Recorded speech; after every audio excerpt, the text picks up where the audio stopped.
Señor, por este día, Padre Santo, porque en el nombre de Jesús tú tienes palabras, Señor, que proviene de ti, Señor, como le dijiste al profeta Jeremías, Señor, tú has puesto tus palabras en mi boca, Señor, para arrancar, para destruir, Señor, toda obra del enemigo, para destruir todo aquello que tú no has sembrado en nuestros corazones, Señor, y para sembrar y edificar conforme a tu palabra, Señor. Gracias, Dios, porque la palabra que se predica, Señor, tú la apresuras para ponerla por obra, Señor, y hace aquello para lo que fue enviada, Señor, porque en el nombre de Jesús sabemos que el propósito de tu enseñanza se cumple, Señor, en cada uno de nosotros y que nosotros también somos obedientes para ponerla por obra, mi Padre Santo.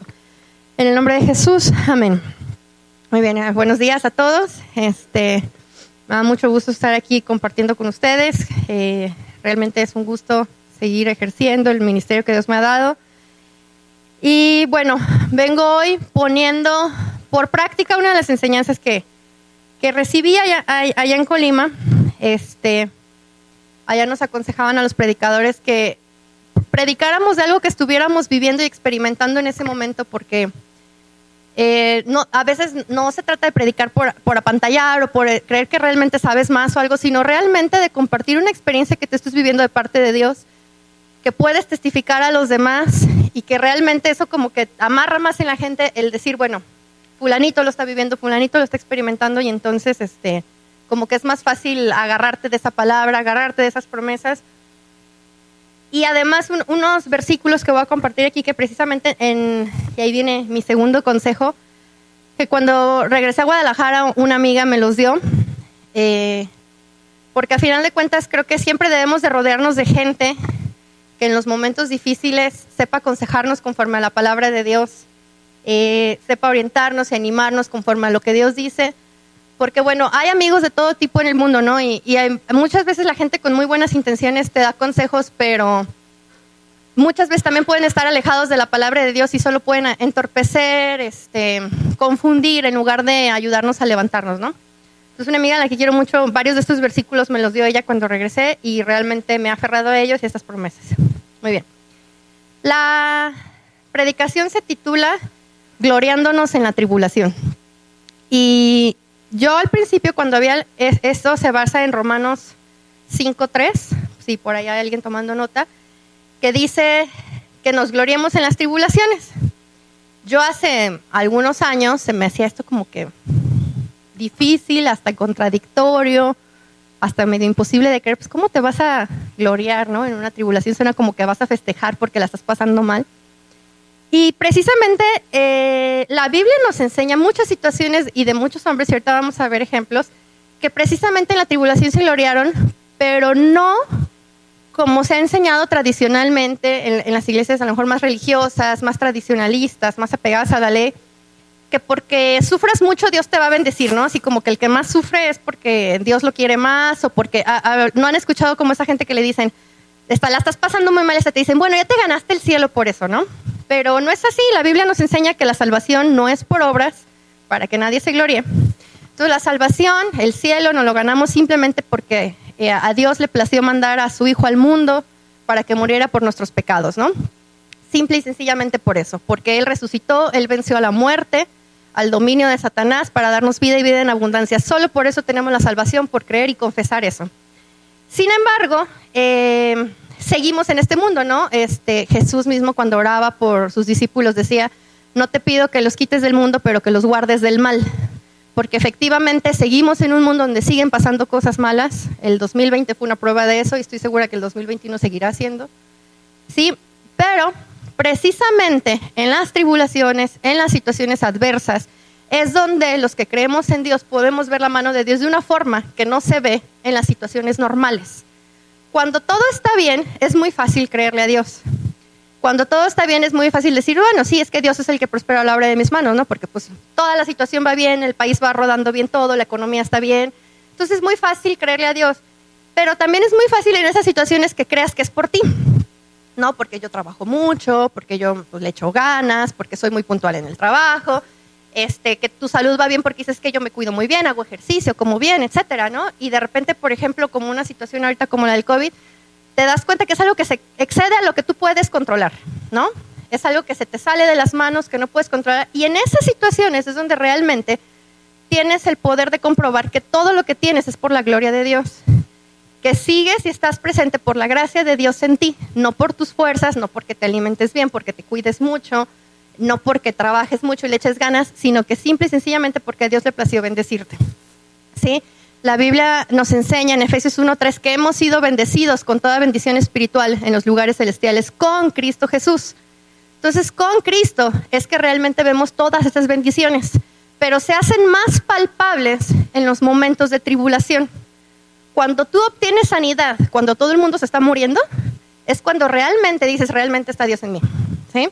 Cuando tú ves la provisión de Dios, cuando todo el mundo está en crisis, es donde realmente dices, esto es la mano de Dios. O sea, no es porque yo le haya echado ganas, no es porque yo me haya levantado temprano, o sea, es porque realmente está aquí la provisión de Dios en mi familia y en mi casa, porque en todos los demás lugares no está, pero en mi casa sí está. ¿Sí? Entonces, por eso es que la Biblia nos decía en ese pasaje que leíamos al inicio, en Romanos 5:3, que nos podemos gloriar en las tribulaciones, porque en esas circunstancias es donde vamos a ver realmente la mano de Dios manifestándose a favor de nosotros. Y vamos a ver algunos versículos que precisamente, y ahí me voy a otro versículo que también en algún momento no entendía muy bien. Si me acompañan a Habacuc 3, capítulo 3, versículos 17. Si me lo ponen ahí.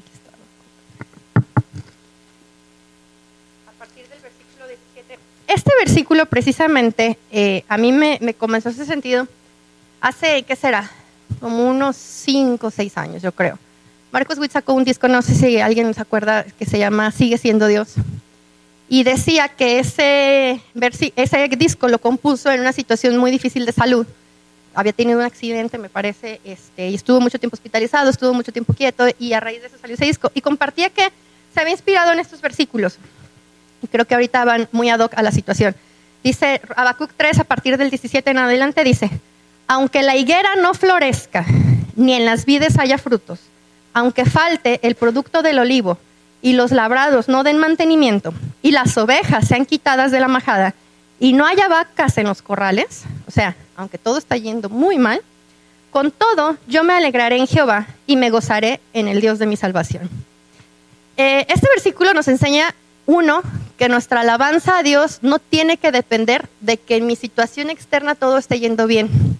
O sea, no alabamos a Dios porque nos da, no alabamos a Dios porque hay prosperidad, lo alabamos simple y sencillamente porque Él es Dios, ¿sí? Y es el digno de nuestra adoración.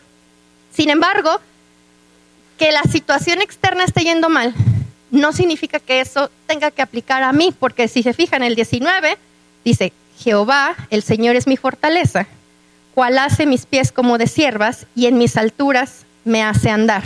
O sea, es decir, aunque las cosas estén yendo mal en el exterior, Dios es el que me fortalece y por Él puedo estar bien. ¿Sí? Y eso aplica precisamente en esta situación. Dice, dice, aunque la higuera no florezca. Y eso nos dice que hay momentos de la vida, y lo vemos, por ejemplo, también con José el Señador, y cuando tuvo el sueño de las vacas flacas y las vacas gordas. Hay momentos de abundancia y hay momentos de escasez. Toda la vida son ciclos que repetidos, no que se den cada ciertos años, pero que eventualmente vuelven a suceder. Históricamente siempre ha habido sequías, siempre ha habido epidemias, siempre ha habido un montón de situaciones difíciles, siempre ha habido persecuciones a la iglesia cristiana, ha habido en muchas ocasiones en la historia, siempre ha habido momentos difíciles. O sea, es decir, no tenemos una garantía de que siempre nos va a ir bien, o de que siempre las situaciones en el mundo estén, digamos, alineadas a nuestro favor, por así decirlo. Dificultades va a haber siempre. Hay momentos buenos y luego vienen momentos malos. ¿Cuándo son los momentos en que la higuera no florece y en las vides no haya frutos? Por ejemplo, el invierno. ¿Sí? Aún si vemos el ciclo del año, esta época no es para cosechar, ¿no? Hablando del mundo natural en el que de lo que nos alimentamos se siembra y se cosecha. Ahorita nadie está sembrando maíz porque no es época de sembrar maíz y nadie lo está cosechando tampoco. Ahorita es un momento de estar quietos y en un momento, cuando llegue la primavera, empezará la gente a sembrar y hasta el verano, finales del verano, empezará la gente a cosechar, pero ahorita no se está cosechando nada, ahorita no hay frutos.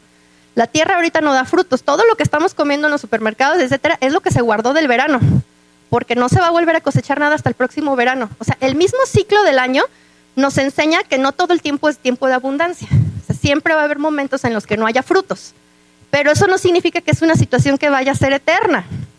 Eventualmente se acabará el invierno, eventualmente se acabará el tiempo de escasez y llegará otra vez el tiempo de cosechar. Entonces, bueno, y eso nos lleva, por ejemplo, si me acompañan también al Salmo 46, habla un poco de eso. Entonces, ¿qué hacemos en esos momentos en los que no se puede hacer nada? Por ejemplo, en el invierno no se puede sembrar ni cosechar, aunque quieras y aunque lo intentes. La semilla se secará, no la vas a poder mantener, no es época de que se florezcan las cosas. Sin embargo, esos momentos son precisamente para estar conociendo a Dios. El Salmo 46 nos dice, si vemos versículos 1 y 2 primero, es un salmo que se titula precisamente Dios es nuestro amparo y fortaleza. Dice, nuestro pronto auxilio en las tribulaciones. Por tanto, no temeremos, aunque la tierra sea removida y se traspasen los montes al corazón del mar.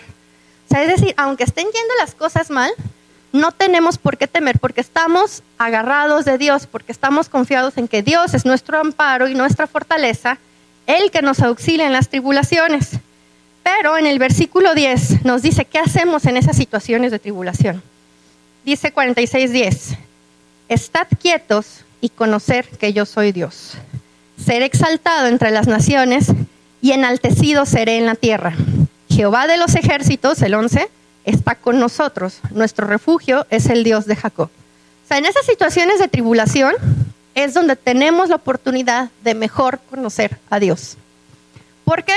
Porque precisamente como nosotros no podemos hacer nada, como son momentos en que no puedo sembrar, no puedo cosechar, donde a lo mejor ni trabajo hay, son tiempos donde a lo mejor no hay salud, no hay muchas cosas, es el momento perfecto para que yo conozca la gloria de Dios y para que Él sea exaltado en mi vida. ¿Sí? Los momentos difíciles es donde yo realmente puedo comprobar ahora sí al 100% que Dios sigue siendo todopoderoso, que Dios no ha cortado su mano para ayudarnos. Son los momentos precisamente donde se puede ver un milagro. ¿Sí?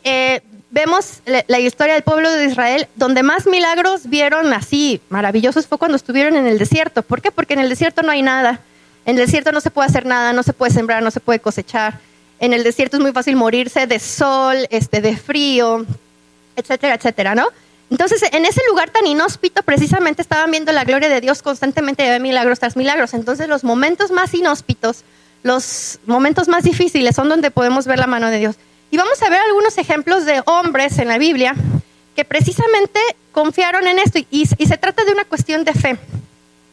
La parábola de los dos cimientos no la vamos a leer, pero está en Mateo 7 a partir del versículo 24. La parábola de los dos cimientos dice precisamente que hay personas que están fundadas en la roca y personas fundadas en la arena. Y a las dos les llega la misma tormenta. Es decir, las dificultades llegan para todos. Los problemas nos llegan a todos. Ya sea en la familia, en las finanzas, en la salud, todos vamos a pasar por problemas. La diferencia está en que los que estamos fundados en la roca que es Cristo podemos sobrevivir a los problemas, podemos salir adelante. Los que estamos fundados en Cristo obtenemos sanidad en enfermedades como por ejemplo ahorita donde muchos están muriendo, nosotros tenemos salud y aún vencemos a la enfermedad. Nos podemos enfermar pero la vencemos porque tenemos al mejor médico de todos que es Cristo. ¿Sí? Eso significa estar fundado en la roca. No significa que no vamos a tener problemas, pero sí que podemos salir victoriosos de ellos si seguimos fundamentados en Cristo, si seguimos agarrados de la roca. Vamos a ver cómo desde el Antiguo Testamento hubo hombres que aplicaron eso. Vámonos al libro de Daniel, por favor, capítulo 3. Y vamos a ver algunas situaciones realmente fuertes donde humanamente era imposible que alguien sobreviviera. Y sin embargo ahí Dios mostró su mano, ¿no? El capítulo 3 de Daniel dice rescatados del horno de fuego y habla de Sadrach, Mesach y Abednego, unos hombres que estando en Babilonia, es decir, un pueblo, un país, un reino donde no se alababa a Dios, donde se alababan un montón de dioses que no eran el correcto, estos hombres decidieron seguir adorando a Dios, decidieron ir literalmente en contra de la corriente, en contra de lo que todos estaban haciendo, para seguir confiando en lo que Dios les había dicho. Y dice, no lo vamos a leer ahorita todo porque está medio largo, pero dice que Nabucodonosor, el rey de este lugar, levantó una estatua y que ordenó que todo el mundo la adorara, ¿no? A esta estatua. Y como siempre, hay gente, dice que unos sátrapas, magistrados, capitanes, oidores, tesoreros, etcétera, personas importantes en este lugar, que fueron y le dijeron al rey, ¿qué crees? Hay 3 personitas que no están haciendo lo que tú dijiste, ¿no? Siempre esas personas bien intencionadas que van a pasar, así que no adoran la imagen que tú levantaste, que al contrario siguen adorando a su Dios, y tú dijiste que el que no lo hiciera iba a ser echado en orden de fuego. Entonces cumple tu orden, ¿no? Entonces, los mandan llamar a estas 3 personas precisamente para que den cuentas de eso. Y les preguntan, vemos el versículo 15, ¿no? A partir del versículo 15, los llaman ante el rey y les dice Nabucodonosor, bueno, ¿están ustedes dispuestos a que cuando toque la bocina, etcétera, se hinquen a la estatua, o si no van a ser echados en el horno de fuego? Y en el 16 ellos responden, no es necesario que te respondamos sobre este asunto. 17. He aquí, nuestro Dios a quien servimos puede librarnos del horno de fuego ardiendo, y de tu mano, oh rey, nos librará. O sea, estábamos viendo aquí una situación en la que no era, digamos, una multa, no era decir, los van a expulsar nada más y van a quedar exiliados. No, era la muerte. Y no iba a ser una muerte, como que, bueno, una muerte sencilla, iba a ser en el horno de fuego, o sea, era una muerte cruel. Y aún así estos hombres dijeron, preferimos seguir alabando a Dios porque aún del horno de fuego nuestro Dios nos va a librar. Y entonces seguimos, en el 18 dice, y si no, sepas, oh rey, que no serviremos a tus dioses, ni tampoco adoraremos la estatua que has levantado. Entonces Nabucodonosor se llenó de ira y se demudó el aspecto de su rostro contra Sadrac, Mesac y Abednego y ordenó que el horno de fuego se calentase 7 veces más de lo acostumbrado. Literalmente estaba ardido el rey, ¿no? Y mandó hombres muy vigorosos que tenían su ejército que atasen a Sadrac, Mesac y Abednego para echarlos en el horno de fuego ardiendo. Aparte entraron amarrados. Dice, entonces estos varones fueron atados con sus manos, sus calzas, sus turbantes y sus vestidos, y fueron echados dentro del fuego, del horno de fuego ardiendo. Y como la orden del rey era apremiante y lo habían calentado mucho, la llama del fuego mató a aquellos que habían alzado a Sadrac, Mesac y Abednego. Y estos 3 varones, Sadrac, Mesac y Abednego, cayeron atados dentro del horno de fuego ardiendo. Entonces el rey Nabucodonosor se espantó y se levantó apresuradamente y dijo a los de su consejo, ¿no echaron a 3 varones atados dentro del fuego? Ellos le respondieron al rey, es verdad, oh rey. Y él dijo, he aquí yo veo a 4 varones sueltos que se pasean en medio del fuego sin sufrir ningún daño. Y el aspecto del cuarto es semejante a hijo de los dioses. Entonces Nabucodonosor se acercó a la puerta del horno del fuego ardiendo y dijo, Sadrac, Mesac y Abednego, siervos del Dios Altísimo, salid y venid. Entonces Sadrac, Mesac y Abednego salieron de en medio del fuego y se juntaron los sátrapas, los gobernadores, los capitanes y los consejeros del rey, todo el mundo iba al chisme, para mirar a estos varones cómo el fuego no había tenido ningún poder sobre sus cuerpos, ni aún el cabello de sus cabezas se había quemado. Sus ropas estaban intactas y ni siquiera olor a fuego tenían. O sea, a veces con que te acerques mucho al boiler se te queman las pestañas. O sea, y estas personas, nada de su cuerpo se les quemó. ¿Sí? Nada, ni siquiera olían a chamuscado, ¿no? Y dice, entonces Nabucodonosor dijo, bendito sea el Dios de ellos, de Sadrac, Mesac y Abednego, que envió a su ángel y liberó a sus siervos que confiaron en él y que no cumplieron el edicto del rey y entregaron sus cuerpos antes que servir y adorar a otros dioses, a otro Dios que su Dios. Por lo tanto, decreto que todo el pueblo, nación o lengua que dijere blasfemia contra el Dios de Sadrac, Mesac y Abednego sea descuartizado y su casa convertida en muladar, por cuanto no hay Dios que pueda librar como este. Entonces el rey engrandeció a Sadrac, Mesac y Abednego en la provincia de Babilonia. Y vemos aquí cómo Dios recompensa la fe.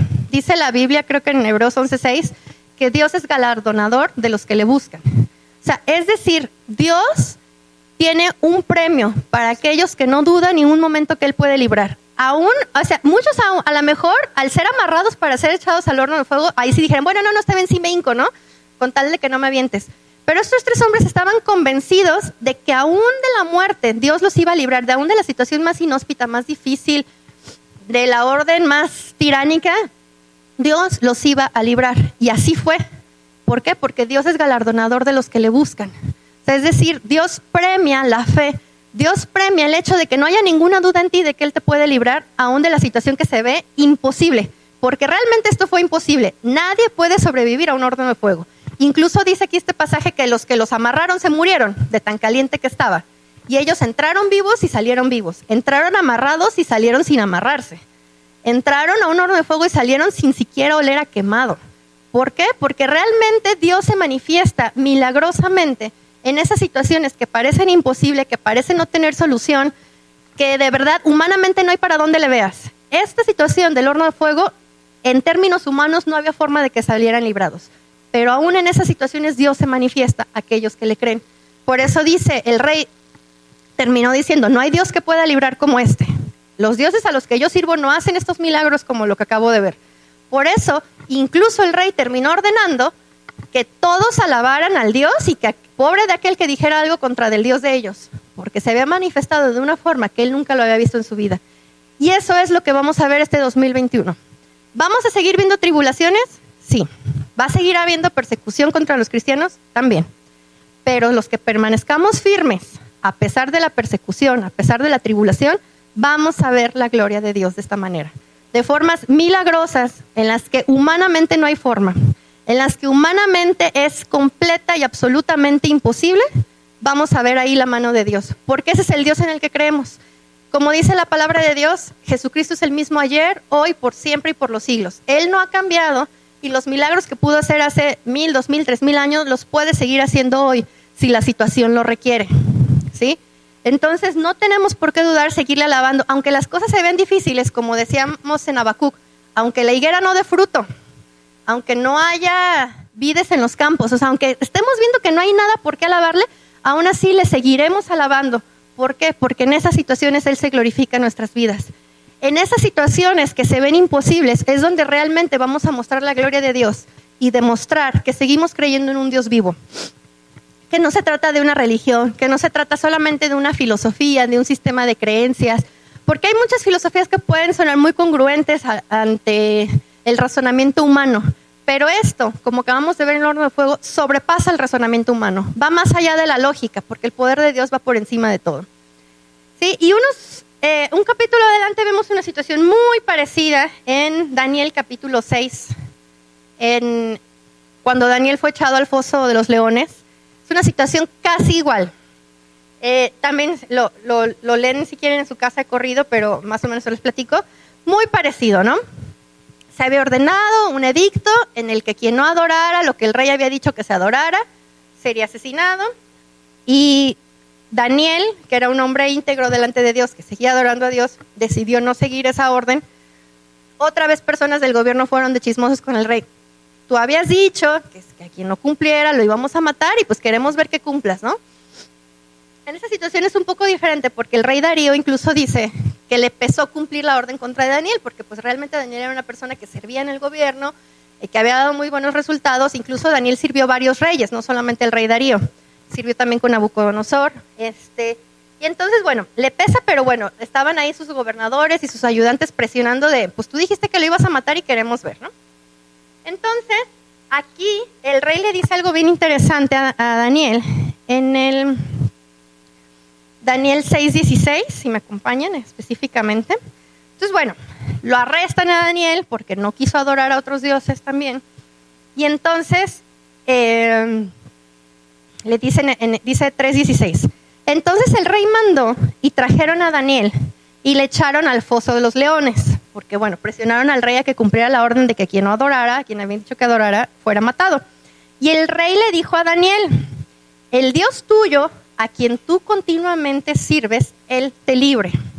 Dijo, bueno, yo no puedo hacer nada por ti, pero pues si el que crees te puede ayudar, pues vamos a ver, ¿no?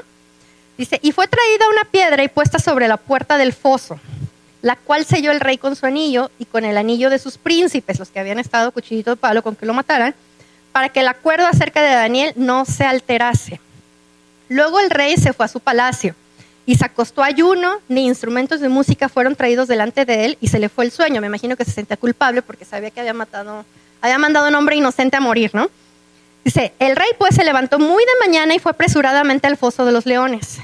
Y acercándose al foso, llamó a voces a Daniel con voz triste y le dijo, Daniel, siervo del Dios viviente, el Dios tuyo, a quien tú continuamente sirves, ¿te ha podido librar de los leones? Yo creo que el rey ya sabía lo que iba a pasar o tenía una intuición porque desde que lo echó le dijo, Dios te libre. Y entonces Daniel le respondió al rey, oh rey, vive para siempre. Mi Dios envió su ángel, el cual cerró la boca de los leones para que no me hiciesen daño, porque ante él fui hallado inocente y aún delante de ti, oh rey, yo no he hecho nada malo. Entonces se alegró el rey en gran manera a causa de él y mandó sacar a Daniel del foso, y Daniel fue sacado del foso y ninguna lesión se halló en él porque había confiado en su Dios. Y dio orden el rey y fueron traídos aquellos hombres que habían acusado a Daniel y fueron echados en el foso de los leones sus hijos y sus mujeres, y aún no habían llegado al fondo del foso cuando los leones se apoderaron de ellos y quebraron todos sus huesos. Entonces el rey Darío escribió a todos los pueblos, naciones y lenguas que habitan en toda la tierra, paz os sea multiplicada. De parte de mí está esta ordenanza, que en todo el dominio de mi reino todos teman y tiemblen ante la presencia del Dios de Daniel, porque él es el Dios viviente y permanece por todos los siglos, y su reino no será jamás destruido, y su dominio perdurará hasta el fin. Él salva y libra y hace señales y maravillas en el cielo y en la tierra. Él ha librado a Daniel del poder de los leones. Y este Daniel prosperó durante el reinado de Darío y durante el reinado de Ciro el persa. Nuevamente, la mismísima situación. Algo imposible que en un foso de leones una persona sobreviva.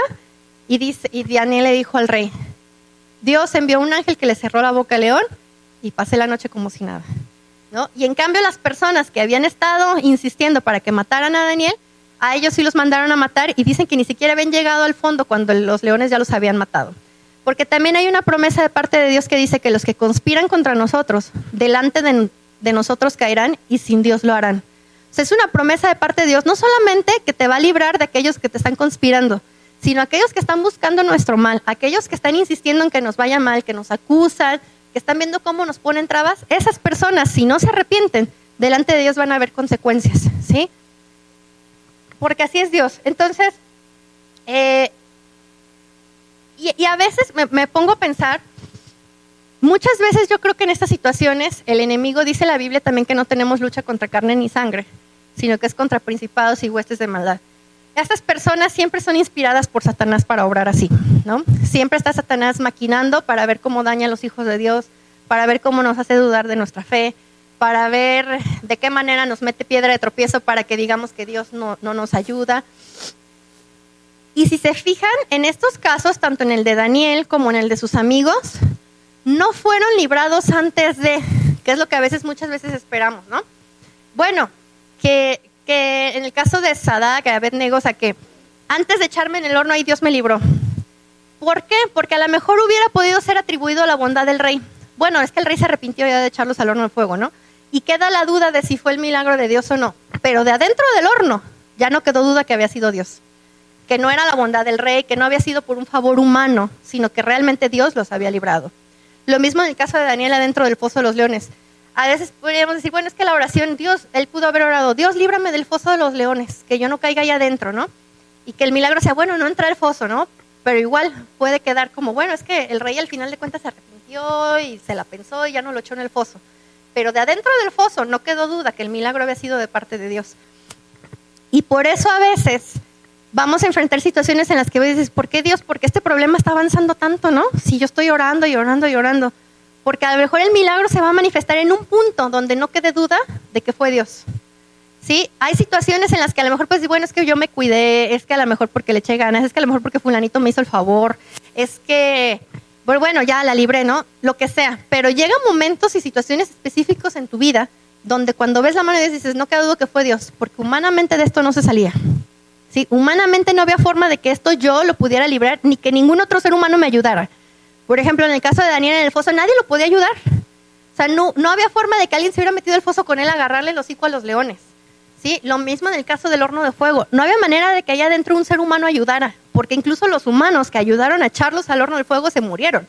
O sea, fueron situaciones particulares donde no había espacio a dudas de que había sido Dios.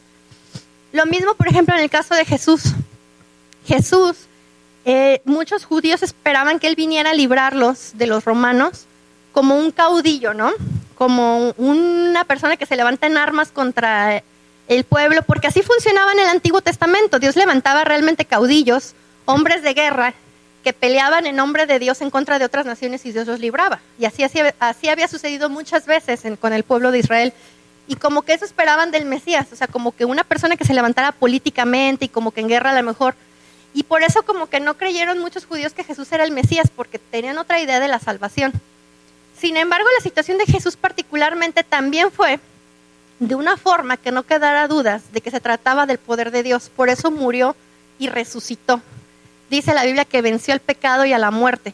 O sea, y por eso cuando resucita incluso sigue trayendo los hoyos en las manos, ¿no? Y hasta sigue tomando el que dice, yo no voy a creer hasta que no meta el dedo, ¿no? Porque, o sea, tenía que quedar evidencia verdaderamente de que no había sido obra humana de ninguna forma, de que verdaderamente se trataba de la obra de Dios para la salvación de la humanidad. Y eso es lo que ahorita tenemos que reafirmar. Precisamente por eso es que nos podemos gloriar en las tribulaciones. No porque festejemos que nos esté yendo mal, porque a nadie le gusta que le vaya mal, a nadie le gusta pasar por problemas, sino porque realmente en esas situaciones es donde se va a manifestar la mano de Dios de una forma en que no va a quedar duda de que es Dios. Porque precisamente en esas adversidades no hay espacio que digas, bueno, porque yo le eché ganas. No, es porque fue Dios, simplemente porque es Dios. Y ahorita regresando a lo que hablaba del enemigo, muchas de esas situaciones, yo creo que el enemigo pensaba que las tenía ganadas. Por ejemplo, cuando echaron a estos 3 hombres al horno de fuego, yo creo que Satán dijo, ya la hice, ¿no? Ya los echaron al horno de fuego, ya los van a matar. O sea, eso era lo que él había estado buscando por medio de estos sátrapas así para insistir, no, tú dijiste que los ibas a matar si te adoraban, ¿no? Y el testimonio que iba a quedar de decir, mira, ve, los que adoraron a Dios, los quemaron en el horno de fuego, ni adores a ese Dios porque si lo adoras te queman. Y sin embargo, ahí donde aparentemente, porque yo me imagino que cuando ya fueron amarrados, cuando ya fueron echados al horno de fuego, pues parece que ya estaban derrotados, ¿o no? O sea, ya amarrado y listo para echarte al horno de fuego, parecía una derrota total. Y muchas veces el diablo puede tener situaciones en tu vida donde parezca que ya fuiste derrotado. Ojo, parezca. Donde dices, pues ya, aquí ya me ganó, ¿no? O sea, ya estoy amarrado y listo para ser echado al horno de fuego. Pero Satanás no gana porque ya fue vencido. ¿Sí? Dice la palabra de Dios, ¿no? Que él ya lo venció, que venció el dominio de Satanás. Él ya no tiene ninguna autoridad y entonces a lo mejor va a traer, dice la Biblia que nada malo viene de parte de Dios, ¿no? Toda esta situación que estamos viviendo en el mundo espantosa, definitivamente es obra del enemigo, es obra de Satanás, para hacernos creer a muchos de nosotros que estamos derrotados, ¿no? Y parece que el diablo en algunas situaciones ya ganó, pero solo parece, porque el giro, el último, la trama lo tiene Dios. Y en esas situaciones donde parece que ya estamos siendo derrotados, donde parece que ya no hay modo de vuelta para atrás, ahí Dios se manifiesta. Daniel, adentro del foso de los leones, ya estaba derrotado, ¿no? Aparentemente, ya lo habían echado al foso, ya qué más quedaba de él, ¿no? Que se lo comiera el león, ya era lo último. Y ahí en ese lugar donde parecía que estaba derrotado, ahí se manifestó Dios. Lo mismo con Jesús. El diablo creyó que ya había ganado cuando lo apresaron, ¿no? Ya, ahorita sí ya lo arrestamos a que viene a predicar sobre que es el Hijo de Dios, ya está arrestado, ya lo condenamos a muerte, ya lo crucificamos en la cruz, ya fueron y hasta lo sepultaron, lo envolvieron y todo. Parecía que era una derrota ya, parecía que el diablo ya había ganado. Y sin embargo, en esa situación de aparente derrota, fue donde Dios se manifiesta para glorificar su nombre. ¿Sí? Es en esas situaciones donde parece que ya se dio una derrota, donde parece que ya no hay nada que ganar, donde Dios se glorifica. ¿Sí? Y precisamente para gloria suya, para que no quede duda que es su poder.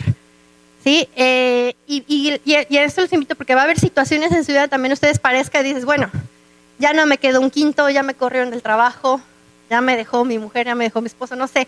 Y parece que ya estás derrotado, parece que ya estás ahora sí tirado de la lona, pero ahí, si tú sigues creyendo, a pesar de que parezca que estás derrotado, Dios tiene la última palabra. Es ahí donde Dios se glorifica. Y vamos a seguir viendo situaciones en este 2021 donde va a parecer que nos derrotó el enemigo, pero solo es una apariencia, solo es un momento, porque la victoria sigue siendo de Dios. Porque Jesús ya nos hizo más que vencedores por medio de aquel que nos amó. O sea, es decir, aunque parezca que todo está perdido, aún en ese último momento en el que parece que ya no hay solución, donde parece que ya te va a comer el león, ahí es donde se va a manifestar la gloria de Dios. ¿Para qué? Para que tú puedas testificar y decir, realmente esto fue obra de Dios. Realmente no había forma de que esto fueran mis fuerzas, de que esto fuera porque me ayudó un gobernador, porque tuve un paro de no sé quién, porque me hicieron palanca. Es porque realmente es la gloria de Dios quien me libró de la muerte. ¿Sí? Vamos a ver otros ejemplos ahora del Nuevo Testamento precisamente, donde vemos que esto siguió sucediendo aún en el Nuevo Testamento. Por ejemplo, uno que ahorita no lo voy a leer, pero Hechos 12, Pedro en la cárcel. En Hechos 12 también Pedro fue echado en la cárcel. Y también yo creo que ahí también Satanás dijo, ya le gané, ¿no? Ya lo arrestaron, ya no va a seguir predicando. Y en esa situación también dice que Dios envió un ángel. En Hechos 12:5, Dios envió un ángel para sacar a Pedro de la cárcel. O sea, no fue sacado porque un gobernador le echa el paro, porque haya tenido una palanca, porque él fue muy inteligente para librarse de las cadenas y escapársele a los soldados, porque fue enviado un ángel específicamente a abrirle la puerta y a sacarlo. ¿Sí? Y entonces dice que incluso Pedro como que tardó un rato en creerlo, ¿no? Porque como que no sabía si estaba soñando, si estaba teniendo una visión. Y en el 12:5, específicamente Hechos 12:5 dice, entonces Pedro, volviendo en sí, dijo, ahora entiendo verdaderamente que el Señor ha enviado su ángel y me ha librado de la mano de Herodes y de todo lo que el pueblo de los judíos esperaba. O sea, ya lo querían matar. Y ahí donde el diablo también dijo, ya lo tengo derrotado, ya lo encarcelamos, ya lo van a matar por predicar, ahí Dios envió un ángel para sacarlo. ¿Sí? O sea, y esto ya es Nuevo Testamento. También en Hechos 16, del 19 en adelante, vemos también la situación de Pablo. Y vemos específicamente este ejemplo de Pablo, nos enseña precisamente lo que decía al inicio. ¿Cómo nos podemos gloriar en las tribulaciones? O sea, te encarcelan y estando dentro de la cárcel lo más fácil va a ser quejarte, ¿no? No, Dios, porque a mí, yo que estaba predicando en tu nombre, yo que estaba haciendo algo bueno y ve cómo me pagaste, no sé, ¿no? Estar en la cárcel definitivamente no es una situación agradable. Más que en esa época, la cárcel no era como ahorita. En la actualidad tú cumples tienes una falta y se te asignan cierta cantidad de años dependiendo de la falta. En aquel tiempo la cárcel solo era un mientras en lo que o te condenaban a muerte o te condenaban a azotes públicos o te libraban si te juzgaban inocente. Entonces la cárcel solo era un mientras para una de esas situaciones. O sea, entonces quienes estaban en la cárcel estaban esperando el juicio o para que los mataran o para que recibieran un azote público o si habían sido librados inocentes para que los libraran. Entonces realmente pues era la angustia, me imagino decir, me van a juzgar para terminar muerto, azotado, ¿qué es lo que va a suceder, no? Entonces leemos en Hechos 16 a partir del versículo 19. Esto sucedió porque, bueno, Pablo le sacó el espíritu de adivinación a una mujer del cual unos hombres sacaban ganancia y pues obviamente esto les molestó porque se les acabó el negocio. Y dice en el 19, pero viendo sus amos de la divina que había salido la esperanza de su ganancia, prendieron a Pablo y a Silas y los trajeron al foro ante las autoridades.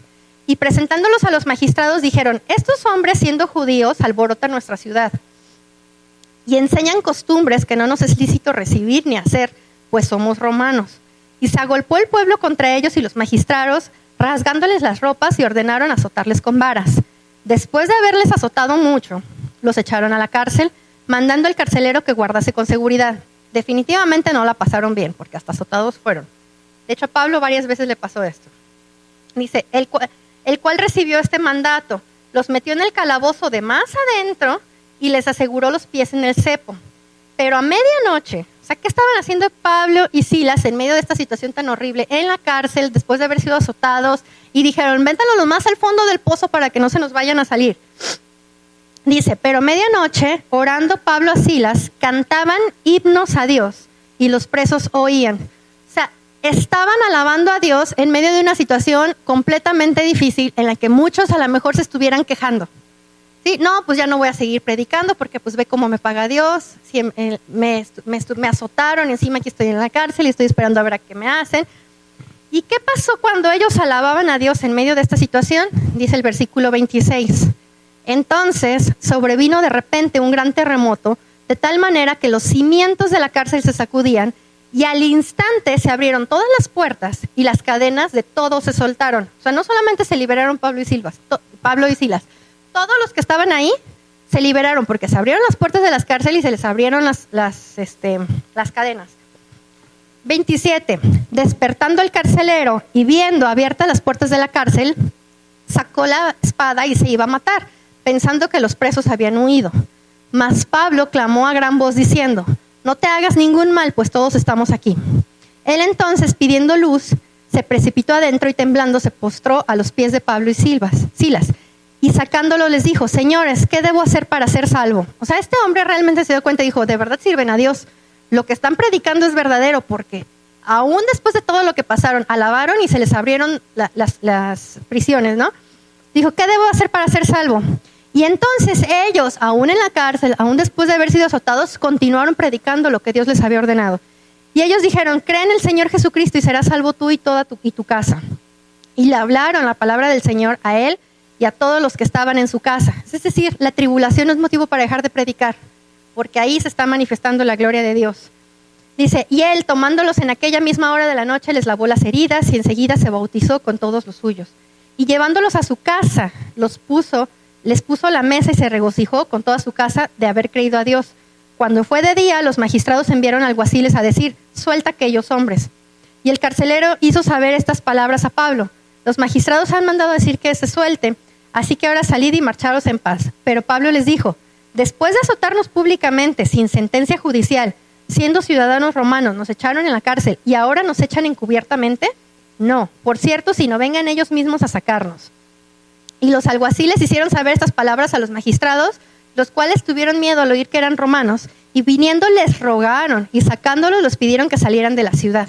Entonces, saliendo de la cárcel, y ahí ya recibieron consolación. O sea, encima de todo Pablo dijo: no, yo no me voy a ir por la puerta chica, sí, a escondidas como si yo hubiera hecho algo malo. Ahora, así como delante de todos me humillaste, delante de todos reconoce que te equivocaste, ¿sí? Porque eso es realmente gozarse en la tribulación, así como Pablo y Silas. Los habían azotado, dolía. Era momento para renegar a lo mejor a los ojos de muchos. Sin embargo, ellos estaban orando y cantando himnos a Dios.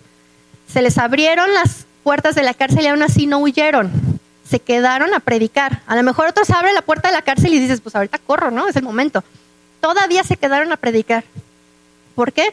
Porque realmente su fe estaba bien simbrada en Dios, en la confianza en que si Jesús había dicho que los iba a salvar sin importar cómo se vieran las cosas. Y esa es la actitud que debemos tomar en las tribulaciones. O sea, no es para renegar de Dios, no es para estar dudando. Precisamente eso es lo que quiere el diablo, para eso vienen las tribulaciones. ¿Sí? Son pruebas a final de cuentas para nuestra fe, para que nosotros nos demos cuenta que tanto estamos bien puestos en la palabra de Dios o no. Sí, cuando llegan los problemas, todavía lo primero que te sale es rezongar, entonces necesitas, como veíamos en el Salmo 46:10, estarte un poquito quieto y conocer quién es Dios. ¿Sí? Si tú realmente te pones a conocer a Dios en esos momentos en los que no se ve para dónde, Él te va a mostrar la salida. ¿Sí? Realmente en esos momentos de tribulación donde parece que todo está perdido, ahí se va a glorificar el nombre de Dios. Piensa que a diferencia de los del mundo, que en las tribulaciones se van a morir, todo lo van a perder, etcétera, para nosotros es una oportunidad para que se glorifique el nombre de Dios en nuestras vidas.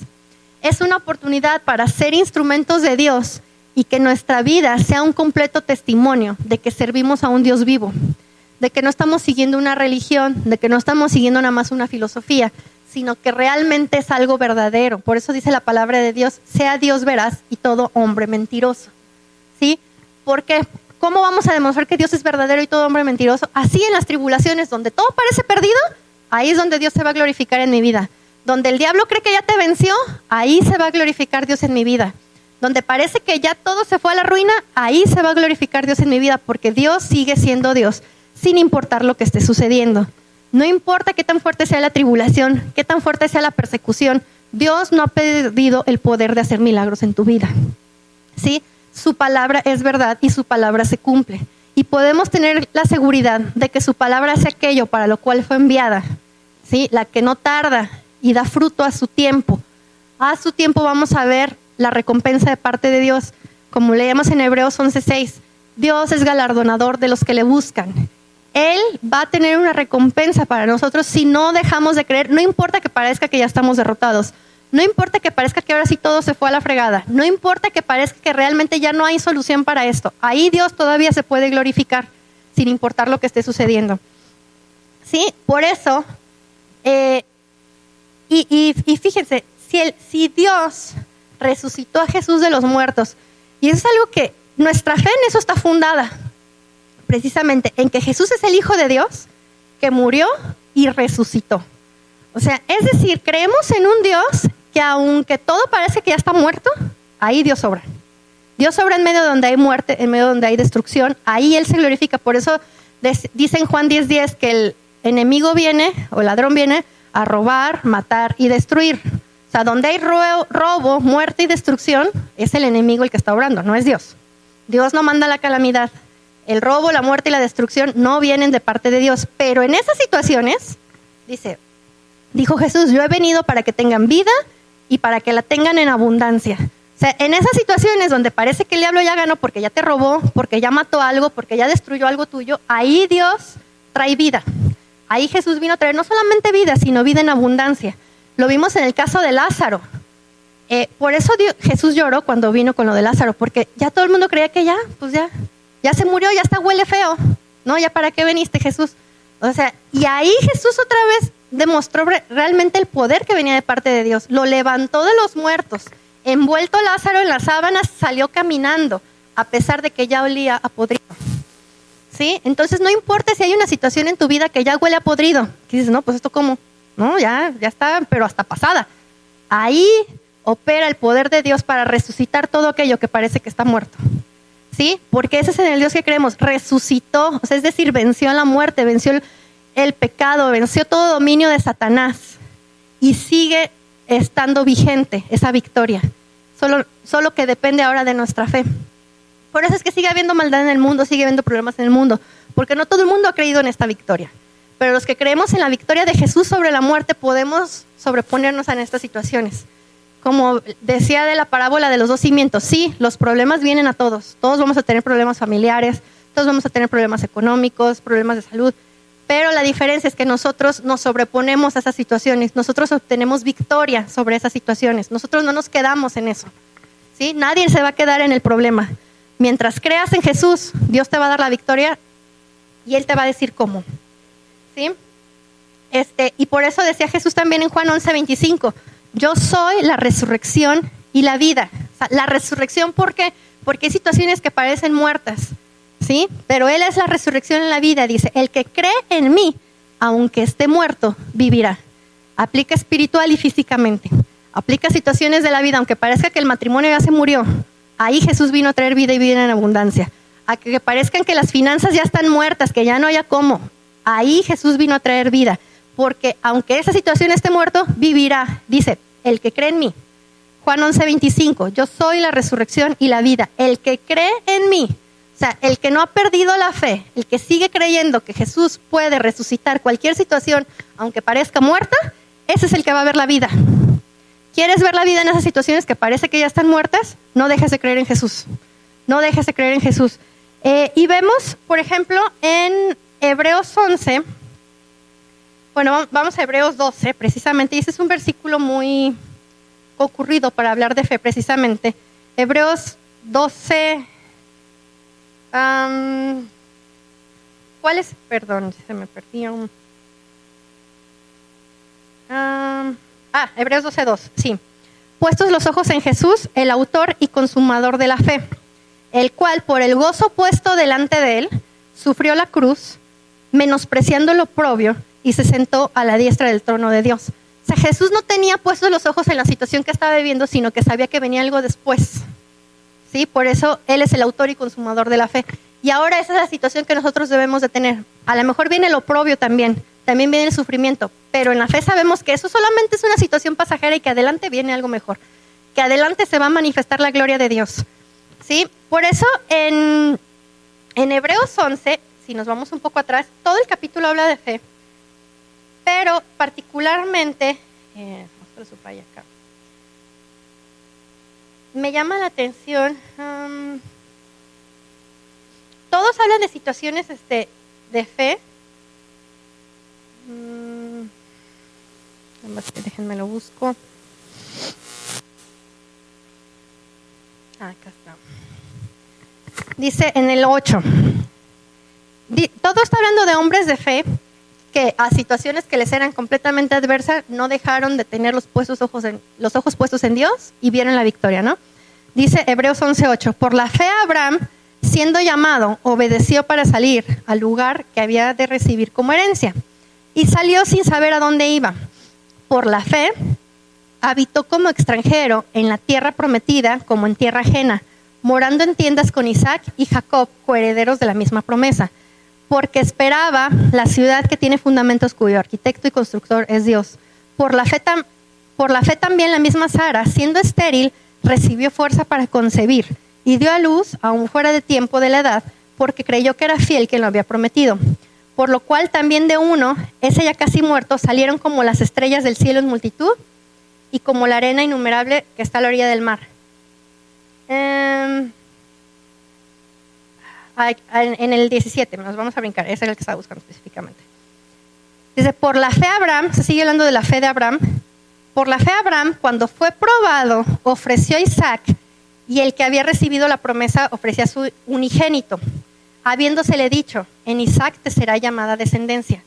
Y aquí viene lo importante de la fe de Abraham, dice, pensando que Dios es poderoso para levantar, aún de entre los muertos, de donde en sentido figurado también le volvió a recibir. O sea, ¿por qué Abraham entregó a Isaac? Porque dijo, por la fe, aún si es necesario de los muertos me lo vuelve a traer, porque él es el hijo de la promesa. ¿Sí? Mucha gente tiene la duda, ¿no? De por qué Dios le pidió a Abraham que entregara a su hijo, ¿no? ¿Y cuál era la fe de Abraham? O sea, que aún si lo tengo que matar, Dios me lo resucita aquí.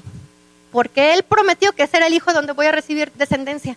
Por eso obedeció hasta el último momento a Abraham. O sea, porque aquí dice, por la fe, dice, pensando en el 19, que Dios es poderoso para levantar aún de entre los muertos, de donde en sentido figurado también le volvió a recibir. Y esa es la fe que debemos de tener. O sea, aún si todo se muere, ahí Dios trae resurrección. ¿Sí? O sea, la diferencia entre el mundo y nosotros es que la muerte para nosotros ya no es un problema. ¿Sí? A los ojos del mundo, la muerte es un problema. Ya se murió, o sea, ¿no? Ahí se acabó la historia. Sin embargo, ¿qué nos dice la palabra de Dios? En 1 Corintios 15:5, ¿dónde está, oh muerte, tu aguijón? ¿Dónde, oh sepulcro, tu victoria? La muerte no tiene victoria, la victoria es de Cristo. Y Cristo ha vencido sobre la muerte. O sea, para los que somos de Dios, para los que creemos en Cristo Jesús, ni siquiera la muerte es un problema. ¿Sí? Por eso decía Pablo que para él el vivir es Cristo y el morir es ganancia. Porque ni siquiera la muerte le era un problema. Decía, si todavía no he cumplido mi propósito, Dios me resucita. ¿Qué le pasó a Pablo? Lo mataron a golpes en una ocasión y Dios lo volvió a levantar porque no había terminado su propósito. ¿Sí? Si no, dice también un salmo, Jehová cumplirá su propósito en mí. O sea, mientras tú no cumplas tu propósito en esta tierra, la muerte ni siquiera es no es un problema para ti, no es un obstáculo para ti. Porque si es necesario, Dios te vuelve a levantar de entre los muertos hasta que cumplas tu propósito. ¿Sí? Y aún, si ya lo cumplimos, la muerte tampoco es un problema porque tenemos una casa celestial a la cual vamos. Mucha gente hoy en día está atemorizada a morir porque no sabe qué viene después de la muerte. Pero para nosotros ese no es un problema. Si ya cumplimos nuestro propósito, nos vamos, gloria a Dios, porque sabemos que vamos a un mejor lugar. Y si no lo hemos cumplido, la muerte no es un obstáculo. Que algo se vea muerto, ante los ojos del mundo, la muerte ya es el final de toda la historia. Pero ante los ojos de Dios, la muerte no es el final de la historia. ¿Sí? Todavía está el poder de la resurrección, el poder que obra para traernos aún de entre los muertos si es necesario para que cumplamos nuestro propósito. Y cualquier situación que parezca que se haya muerto en tu vida, piensa que sigues creyendo en aquel que es la resurrección y la vida. En ese es en el que estás creyendo. Por eso regreso al pasaje que leí al inicio, donde decíamos en Romanos 5:3, dice, y no solo esto, sino que también nos gloriamos en las tribulaciones, no porque queramos sufrir. Dice, sabiendo que la tribulación produce paciencia y la paciencia prueba y la prueba esperanza. Es decir, porque sabemos que esperamos algo después de esto. Y una esperanza que no avergüenza. Es decir, no vamos a ser avergonzados por estar esperando lo que viene después de esa tribulación. ¿Sí? Porque Dios es fiel para cumplirnos. ¿Sí? Y para cerrar, vamos a Romanos 8. Les recomiendo que lean todo el capítulo, pero bueno, voy a leer ahorita nomás unos pasajes salteados. Romanos 8:11 dice: y si el espíritu de aquel que levantó de los muertos a Jesús mora en vosotros, el que levantó de los muertos a Cristo Jesús vivificará también vuestros cuerpos mortales por su espíritu que mora en vosotros. El mismo espíritu que levantó a Jesús de los muertos ahora está en ti. Ya no es algo que venga de afuera, que estés esperando recibir. Tú ya tienes el mismo espíritu que levantó a Jesús de los muertos. Ese poder vivificador, ese poder que venció la muerte, ahora está en ti. No dudes de eso. ¿Sí? Y cada que veas una situación de muerte, no te olvides de este pasaje, que el mismo espíritu que levantó a Jesús de los muertos ahora está en ti y está en tu boca. Tú tienes el poder de estar hablando vida y vida en abundancia porque está el mismo espíritu que levantó a Jesús de los muertos en ti. Por eso, en Romanos, si le van bajando, Romanos 8, del 28 al 39, y con eso cerramos. Romanos capítulo 8, a partir del versículo 28. Precisamente se titula Más que vencedores, dice: y sabemos que a los que aman a Dios, todas las cosas les ayudan a bien. Esto es, a los que conforme a su propósito son llamados. ¿Por qué todas las cosas nos ayudan a bien? Porque aún lo que se ve espantoso, ahí se glorifica a Dios. Por eso es que a nosotros, los que amamos a Dios, todas las cosas nos ayudan a bien. Porque en esas situaciones difíciles es donde le conocemos humano, donde aprendemos. Ahí, los que conforme a su propósito somos llamados, vamos a ver cosas buenas, aún en medio de las dificultades. Dice: porque a los que antes conoció también los predestinó para que fuesen hechos conforme a la imagen de su Hijo. Ya estamos hechos conforme a la imagen de Dios, para que Él sea el primogénito entre muchos hermanos. Y a los que predestinó, a estos también llamó, y a los que llamó, a estos también justificó, y a los que justificó, a estos también glorificó. ¿Qué pues diremos? Si Dios es por nosotros, ¿quién contra nosotros? ¿Quién contra nosotros? Si Él mismo ya venció la muerte, o sea, ¿qué más puede estar en contra de nosotros? Como Daniel en el foso de los leones. Un león no puede estar contra ti. Un horno de fuego no puede estar contra ti, porque si Dios está contigo, ¿quién contra nosotros? Sí, dice: el que no escatimó ni a su propio Hijo, en el 32, sino que lo entregó por todos nosotros, ¿cómo no nos dará también con Él todas las cosas? O sea, te dio la vida, venció la muerte, ¿qué más queda por pedirle? Todo ya está incluido en el paquete. ¿Sí? ¿Quién acusará a los escogidos de Dios? Dios es el que justifica. ¿Quién es el que condenará? Cristo es el que murió. Más aún, el que también resucitó, el que además está a la diestra de Dios, el que también intercede por nosotros. O sea, ¿cómo vas a tener miedo si el que resucitó, el que venció la muerte, está contigo? Por eso termina diciendo: ¿quién nos separará del amor de Cristo? Tribulación, o angustia, o persecución, o hambre, o desnudez, o peligro, o espada. O sea, no hay nada que te pueda separar del amor de Cristo. Dice: por causa de ti, dice, como está escrito, por causa de ti somos muertos todo el tiempo. Somos contados como ovejas de matadero. Antes, en todas estas cosas, o sea, aunque seas tomado por muerto, aunque te estén llevando como oveja al matadero, antes, dice el 37, en todas estas cosas somos más que vencedores por medio de aquel que nos amó. O sea, aunque parece que te están llevando como oveja al matadero, eres más que vencedor. ¿Por qué? Porque en esas situaciones se muestra la gloria de Dios.